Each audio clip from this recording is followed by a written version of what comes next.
teknologi sudah menjadi bagian penting dalam kehidupan manusia. Kehadirannya telah membawa kemudahan di berbagai aspek kehidupan, salah satunya dalam aspek pendidikan. Oleh sebab itu, penting kiranya seorang pendidik fokus mengembangkan kerangka berpikir yang berbasis teknologi atau TIPEK. Apa itu TIPEK dalam pembelajaran? Merupakan pengetahuan tentang integrasi antara teknologi dan pedagogik dalam pengembangan konten di dunia pendidikan. Integrasi antara teknologi dan ilmu pengetahuan ini diharapkan mampu membawa perubahan dalam dunia pendidikan.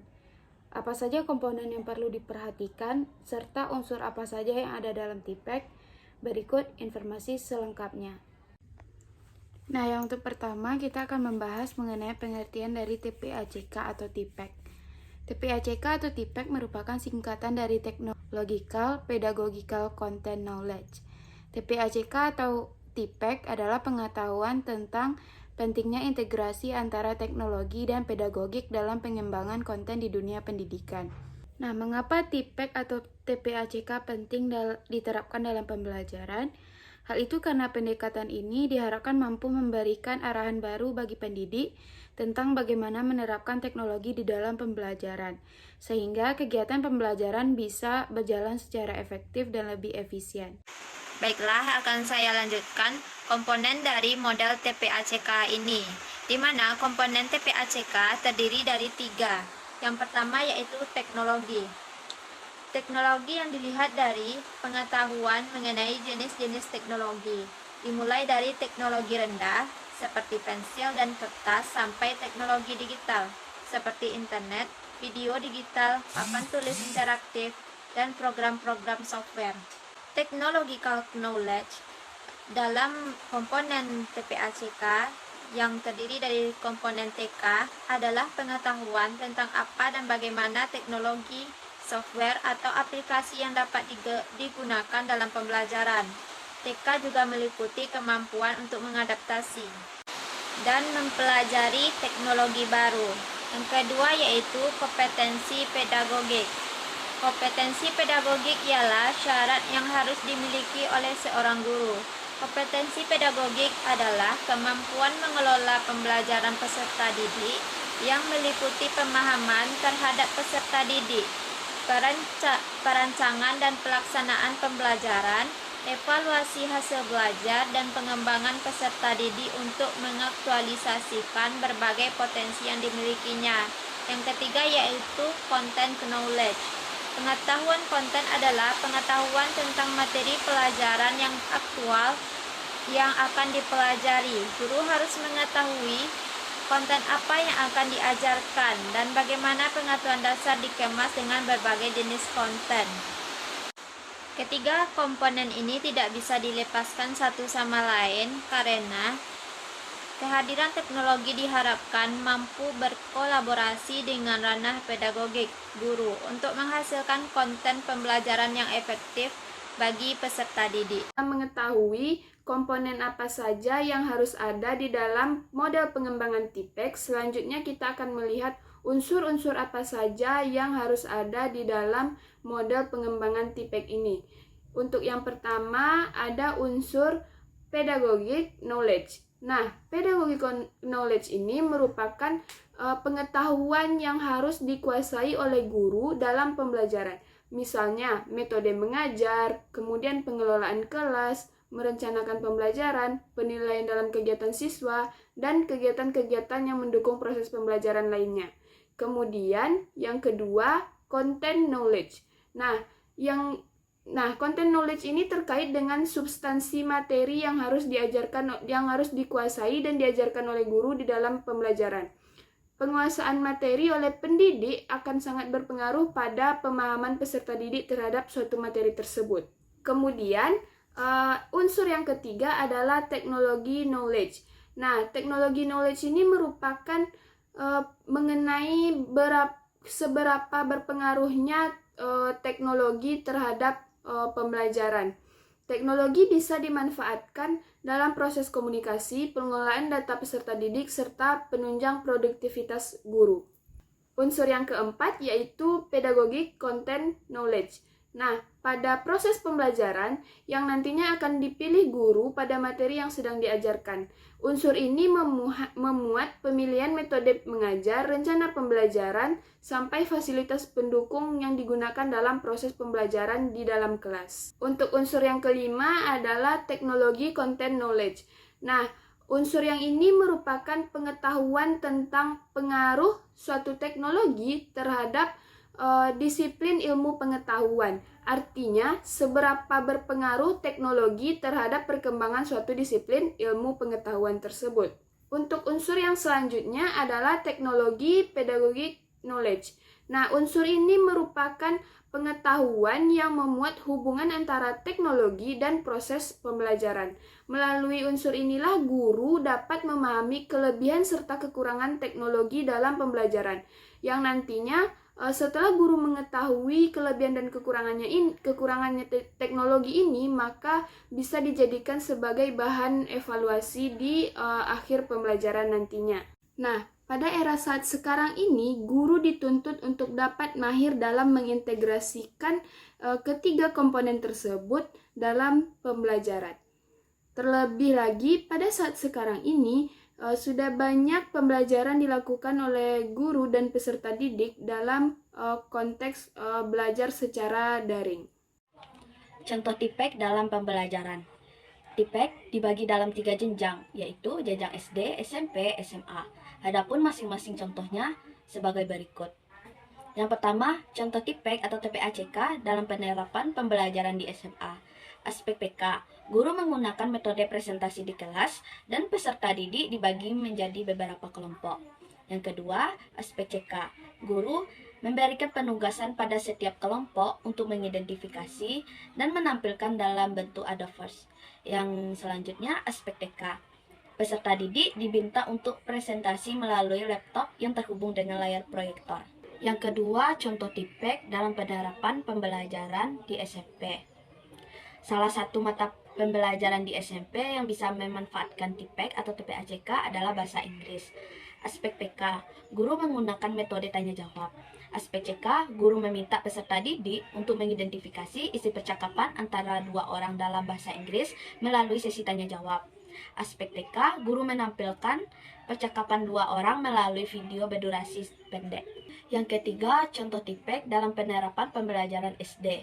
Aspek TK, guru menggunakan metode karya wisata visual di kebun binatang. Aspek CK, guru meminta peserta didik untuk mengidentifikasi jenis-jenis ekosistem yang ada di kebun binatang. Yang ketiga, aspek TK, guru memutar video tour ke kebun binatang. Pembahasan selanjutnya yaitu kelebihan dan juga kekurangan dari model teknologikal, pedagogikal, content knowledge atau disingkat juga dengan TPACK. Nah, kelebihannya itu ada 5. Yang pertama yaitu meningkatkan pemahaman siswa melalui keterlibatan teknologi. Nah, dengan adanya teknologi dan pembelajaran diharapkan pembelajaran dapat berjalan secara efektif dan juga efisien. Nah, selain meningkatkan pemahaman siswa melalui teknologi, kelebihan yang kedua itu ada yaitu meningkatkan keterampilan guru dalam mengelaborasikan teknologi dan pembelajaran. Nah, guru memberikan sumbangsi teknologi atau kolaborasi menggunakan teknologi dalam proses pembelajaran. Kelebihan TPACK yang ketiga yaitu peserta didik mendapatkan tantangan baru dalam proses belajarnya.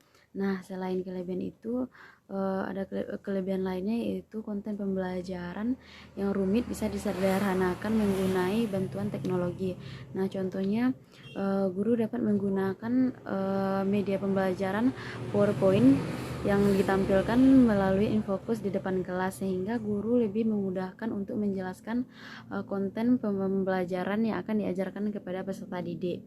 Nah, kelebihan yang terakhir yaitu bisa membantu guru dalam mencapai tujuan pembelajaran dalam pengembangan kompetensi. Nah, di sana guru dapat mengembangkan ide-ide kreatifnya melalui penggunaan teknologi. Nah, setelah membahas kelebihan dari model TPACK tadi, ada juga terdapat beberapa kekurangan model TPACK ini. Nah, kekurangannya itu ada 5 juga. Yang pertama yaitu membutuhkan infrastruktur tambahan berupa penyediaan perangkat teknologi. Contohnya, seperti yang dijelaskan pada kelebihan sebelumnya, kita ada membahas tentang penggunaan PPT untuk memudahkan guru dan pembelajaran. Nah, di sini kekurangannya itu ketika sekolah tidak mempunyai fokus, maka guru akan kesulitan untuk menampilkan PPT tersebut di depan kelas. Nah, kekurangan yang kedua yaitu jika guru tidak bisa mengawasi peserta didiknya dengan cermat, teknologi dapat disalahgunakan. Contohnya, dengan guru memperbolehkan menggunakan teknologi berupa handphone untuk mencari sumber belajar, maka siswa tidak lagi fokus kepada sumber belajar, malah membuka konten-konten lain yang tidak berhubungan dengan pembelajaran. Nah, yang ketiga yaitu bagi peserta didik yang masih gegap teknologi, maka mereka akan ketinggalan dengan teman-temannya yang lebih mahir teknologi. Kekurangan yang keempat yaitu akses internet yang tidak merata meningkatkan kesenjangan kualitas pendidikan. Nah, kesenjangan di sini maksudnya contoh sederhananya itu pendidikan atau sekolah yang ada di desa dan juga di kota. Nah, tentu saja yang di kota jaringan internetnya lebih bagus ya dibandingkan di desa, sehingga hal tersebut dapat mengakibatkan kemudahan atau kelancaran untuk mengakses teknologi di kota lebih mudah dibandingkan di desa. Nah, yang terakhir kekurangannya yaitu jika guru belum begitu mahir menggunakan teknologi, maka guru tersebut bisa tersita waktunya hanya untuk menjelaskan atau hanya fokus untuk pada pemahaman teknologinya saja. Langkah-langkah dari pembelajaran TIPEK. Yang pertama adalah guru memberikan informasi tentang tujuan pembelajaran dan guru memberikan motivasi kepada peserta didik, yang mana tujuan pembelajaran yang diberikan oleh guru kepada peserta didik dapat ditampilkan di PowerPoint, dan motivasi yang diberikan guru kepada peserta didik dapat berupa video pendek dari YouTube ataupun media lainnya. Yang kedua, guru memberikan informasi atau materi inti dari pembelajaran melalui yang pertama dari slide PowerPoint, yang kedua video dari YouTube, yang ketiga video hasil buatan sendiri, dan yang keempat dapat berupa gambar ataupun grafik. Yang ketiga, membentuk kelompok belajar melalui aplikasi perpesanan seperti WhatsApp, Line, Messenger, Telegram, Gmail, dan lain-lain. Yang keempat, guru melakukan evaluasi pembelajaran melalui Google Form, Zipgrad, dan Kahoot atau lain-lainnya. Yang kelima, guru memberikan penghargaan kepada peserta didik yang bisa mengikuti pembelajaran dengan baik.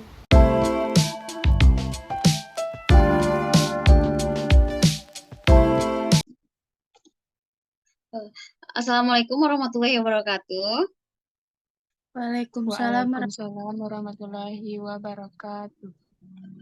Baik anak-anak semua, pada pertemuan kali ini kita jumpanya lewat Zoom ya, memanfaatkan teknologi karena kebetulan kita memakai model TPACK yang mana dalam proses pembelajaran menggunakan teknologi seperti yang kita lakukan sekarang, yaitu menggunakan Zoom.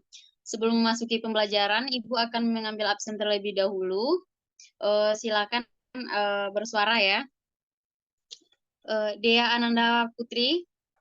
Hadir, Bu. Hafiza Zahra. Hadir, Bu. Oke, hadir semua ya. Baik, sebelum memasuki materi pembelajaran, Ibu akan menjelaskan beberapa tujuan pembelajaran kita pada hari ini, yaitu yang pertama, peserta didik atau Ananda diharapkan mampu menganalisis pengertian dari identitas diri atau individu. Selain itu, peserta didik diharapkan mampu menjelaskan faktor apa saja pembentuk identitas diri atau individu. Nah, untuk itu Ibu akan menampilkan e-book yang akan Ibu share screen sekarang. Silakan diperhatikan.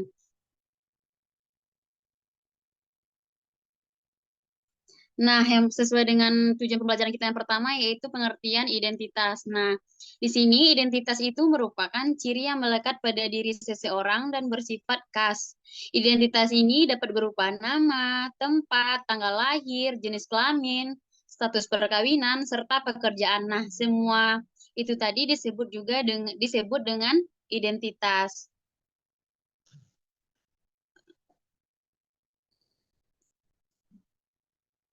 Nah, pembentuk istilah individu ini atau istilah individu berasal dari bahasa Yunani yaitu individuum yang artinya tidak terbagi. Berarti dia tunggal ya, satu. Berarti itu disebut dengan individu.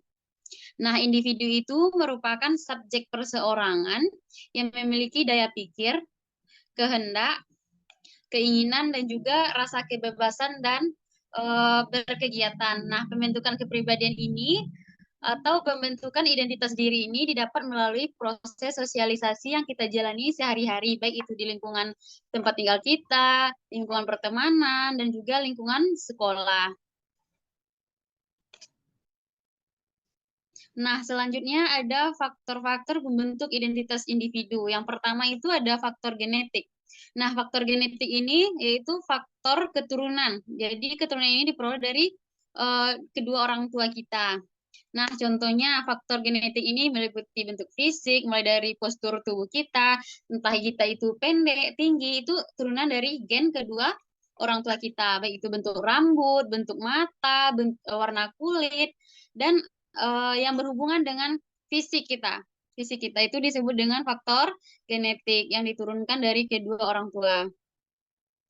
Selanjutnya ada faktor kelompok. Nah, faktor sebagai makhluk sosial kita tidak bisa lepas dari yang namanya kelompok karena lahir kita pun sudah berkelompok. Nah, kelompok itu disebut dengan keluarga yang disebut dengan kelompok pertama gitu.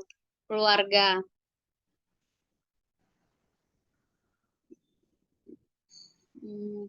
Pengaruh kelompok ini dibedakan menjadi dua bentuk, yaitu kelompok acuan dan juga kelompok majemuk.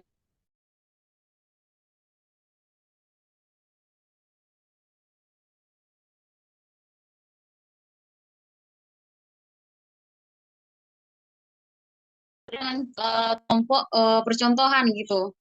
Nah, selain itu ada kelompok majemuk, yang mana kelompok majemuk ini menunjukkan adanya keragaman suatu masyarakat. Selanjutnya yaitu faktor geografis. Nah, faktor geografis ini terkait dengan iklim, topografi, dan juga sumber daya alam yang menyebabkan individu dalam satu wilayah tersebut harus menyesuaikan diri dengan kondisi alam. Nah, misalnya orang-orang yang tinggal di daerah pegunungan akan cenderung lebih tertutup dibandingkan orang-orang yang tinggal di daerah pesisir. Nah, sekarang Ibu nanya, biasanya cuaca atau iklim di daerah pegunungan itu gimana? Dingin atau panas? Dingin, Bu. Dingin. Nah, kondisi dingin itulah yang menyebabkan orang-orang yang tinggal di daerah pegunungan biasanya berpakaian lebih tertutup dan juga tebal untuk melindungi diri mereka dari cuaca yang dingin. Nah, begitupun sebaliknya, orang-orang yang tinggal di daerah pesisir atau daerah pantai biasanya mempunyai cuaca yang panas sehingga mereka cenderung akan berpakaian tipis dan juga seksi-seksi. Tipis lah, tipis. Nah, pakaian tadi merupakan identitas dari individu. Nah, selanjutnya yaitu faktor kebudayaan. Nah, faktor kebudayaan ini merupakan seperangkat sistem yang berkembang dalam suatu kelompok masyarakat yang diwariskan secara turun-temurun dari generasi ke generasi selanjutnya. Sehingga aturan-aturan itu atau sistem itu menjadi nilai dan norma yang berlaku dalam suatu masyarakat. Nah, misalnya, orang yang dilahirkan dari suku Jawa pasti akan berbeda dengan orang yang dilahirkan dengan suku Batak. Contohnya, selain itu dapat kita ambil contohnya orang Minang tentu saja berbeda dengan orang yang suku Batak. Nah, sekian penjelasan dari Ibu. Selanjutnya Ibu akan mengirimkan e-book di WhatsApp Ananda dan juga LKPD. Ibu sudah membagikan e-book dan juga LKPD di WhatsApp. Silakan Ananda kerjakan ya. Ya, Bu. Nanti Bu. akan kita bahas bersama. Sekian untuk pertemuan kita hari ini. Ibu sudahi dengan wassalamualaikum warahmatullahi wabarakatuh. Waalaikumsalam. Waalaikumsalam warahmatullahi wabarakatuh.